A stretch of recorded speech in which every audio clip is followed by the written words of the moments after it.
Ain't about your bread and I can't fuck with ya. I thought you was 100, but you showed me 50. You said you was gonna ride, huh? And the coupe that's parked outside, that bitch looks so expensive. I bet it cut your eye, huh? Hey man, we got the War in Jacksonville update, you feel what I'm saying? Now I did watch the first little video he made of this War in Jacksonville, you feel me? It's about Fulio and Young and Ace, you feel me? If y'all don't know, Fulio and Young and Ace are both leaders of two gangs, you feel what I'm saying? I don't exactly know if they're like leaders, you feel what I'm saying? But they leaders, you know what I'm saying? So yeah, bro, we finna hop into the motherfucking vid, man. Yo, bro, no cap. If y'all don't know, bro, I post every day. War in Jacksonville went viral last year after rival rappers Young and Ace and Fulio took shots at each other's dead homies on Who I Smoke and the When I See You remix. But a lot has gone down behind the scenes since the beef first popped off. Here's what's been going on. Allegedly, one of Ace's deadliest shooters is a rapper named K-So. He's currently facing 2 first-degree murder charges and is a huge part of why the beef went viral in the first place. K-So took the beef to the next level when he allegedly murdered Fulio's 16-year-old little brother Bibby. In February 2019, Bibby was sitting outside his apartment with a friend when a gunman walked up and started letting off shots. 16. Bibby and his homie split up and ran off, but the shooter chased him down and lit him up. Having your little brother die is tragic enough. I seen K-So and Ace his dead body right there. Ace made Bibby and the whole beef famous when he dropped Who I Smoke. He dissed Bibby and other dead KTA members, then K-So dissed back on the track K-So. K-So was already a suspect because of how much he dissed Bibby in music and on social media. But before the cops had enough evidence to arrest him, K-So allegedly caught another body with some help from his own dad. Back in 2018, K-So's brother Boss Goon was released from prison after serving 7 years on a burglary charge. According to people close to him, he was trying to turn his life around and make a career in music instead of the streets. But tragedy struck just when he was getting started. On January 16, 2019, Boss Goon performed at a club in Jacksonville. His dad and a bunch of other relatives came through to support him, and after the show, they all loaded up in the same car. But before they could get out, someone drove by and started letting off shots. Everyone in the car got hit, and Boss Goon was tragically killed. After he died, a KTA affiliate named Lil Buck dropped a diss track aimed at Boss Goon. This made K-So think Buck was involved in the murder, so he crashed out and allegedly killed him in broad daylight. Then what happened next was like something straight out of a movie. K-So and 2 other dudes allegedly ran up on Buck and shot him outside of a mall. Then, while one of them was still standing over his body, the cops rolled in and chased after him. K-So and the others took off, but then they crashed their car in a residential neighborhood. K-So ran off in one direction, while the other 2 broke into a random house and took a woman hostage. They stole some of her husband's clothes, then made a call to have someone come pick him up. K-So managed to get away, but his homies was later identified by the woman they held hostage. Their names is Dominique Barner and Leroy Whitaker, and the woman was able to point one of them out in the lineup after she recognized his tattoos. That shit crazy. Barner getting arrested was the worst case possible for K-So. Barner told a police informant that K-So was a shooter, then doubled down when they questioned him about it. He also snitched on K-So's dad for picking him up from the house he broke into after the dad died after serving 7 K-So years, and his brother, right after, Abdul Robinson Jr., was both indicted for second-degree murder. But in 2022, the charges was upgraded to first degree. Watch we all hang around, K-So's time behind bars ain't been easy. In December 2021, he posted a video on Instagram that shows prison guards allegedly body slamming him onto the ground.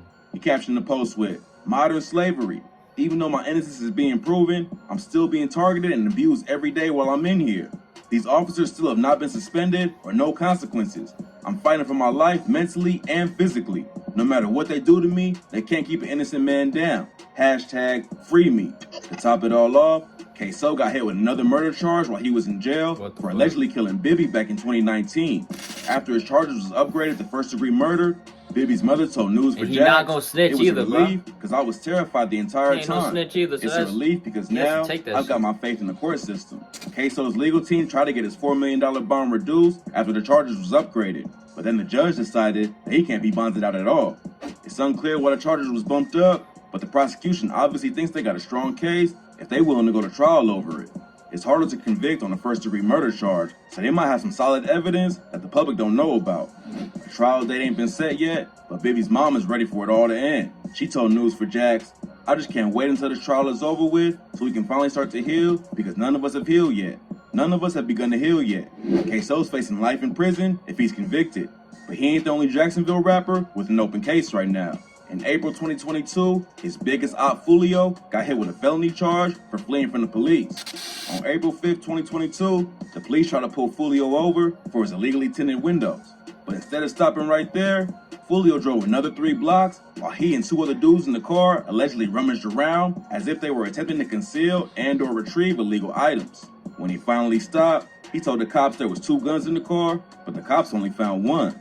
Right now, Fulio's on house arrest till his next court date, but he's been in the headlines like crazy for the past few months. The War in Jacksonville really popped off when the diss tracks Who I Smoke and When I See You remix both went viral.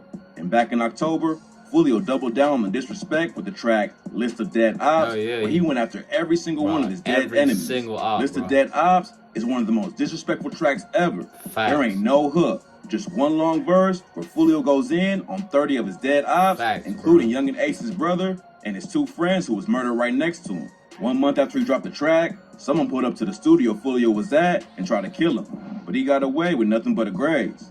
The latest charge don't seem too serious, but 2 of Fulio's homies just found out that they gonna be spending the next 7 years in prison.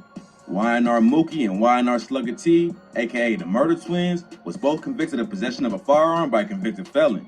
Everyone knows about Fulio's beef with Ace, but rumors say the war between ATK and KTA really started at a party when Youngin Ace allegedly shot at Mookie.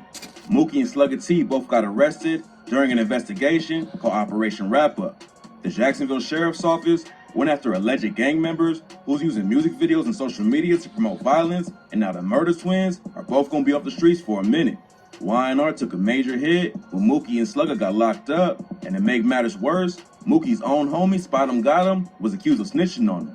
Youngin Ace's brother, ATKYBZ, leaked paperwork that allegedly proves Spot 'em Got 'em worked with the cops, but Mookie later said it was all cap.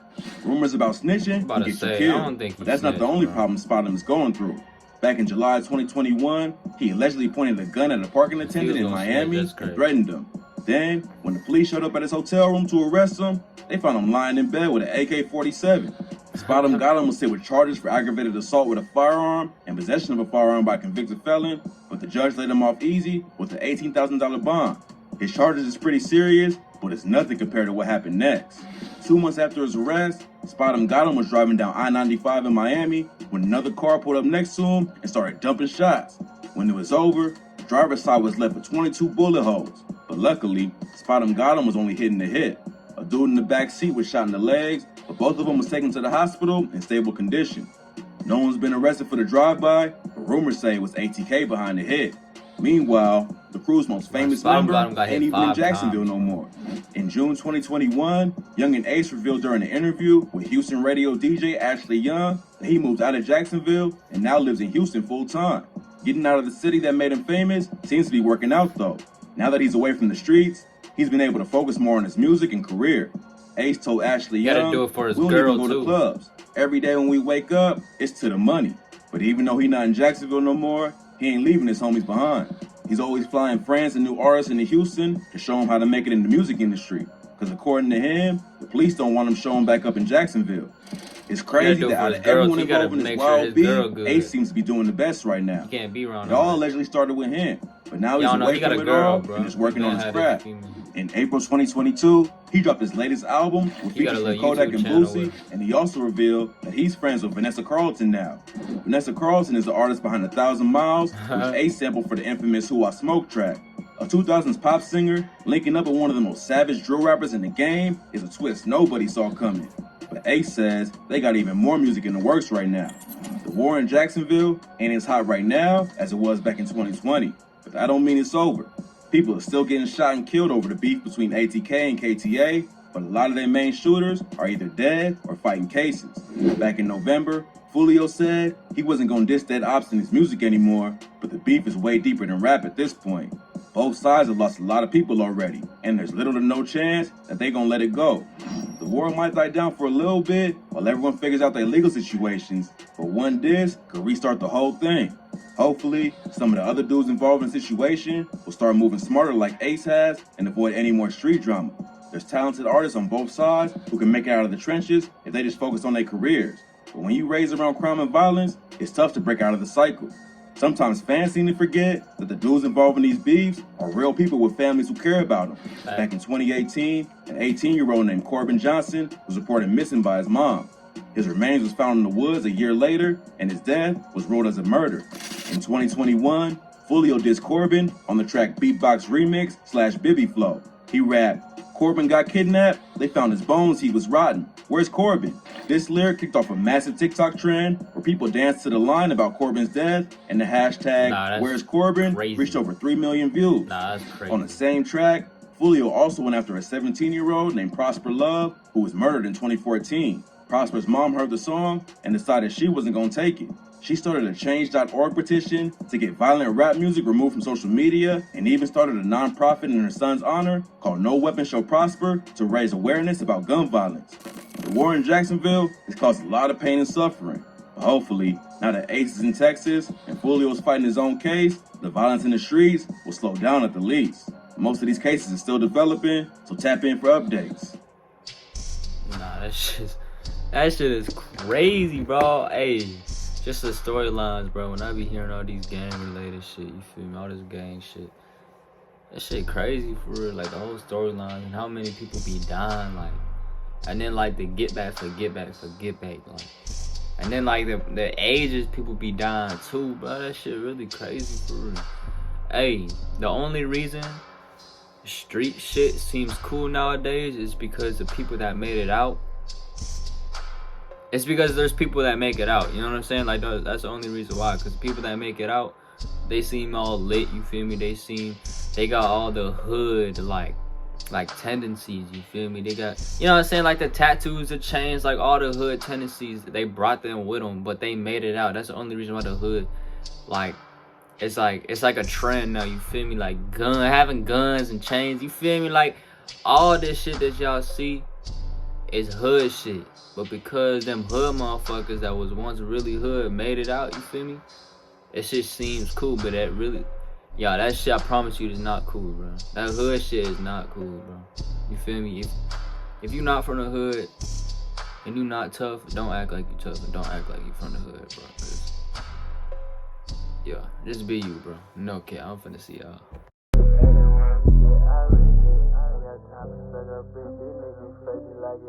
I got lean up in my kitchen. Hop in the coupe and not in the grip. I got your bitch, you right, I'm packing you out.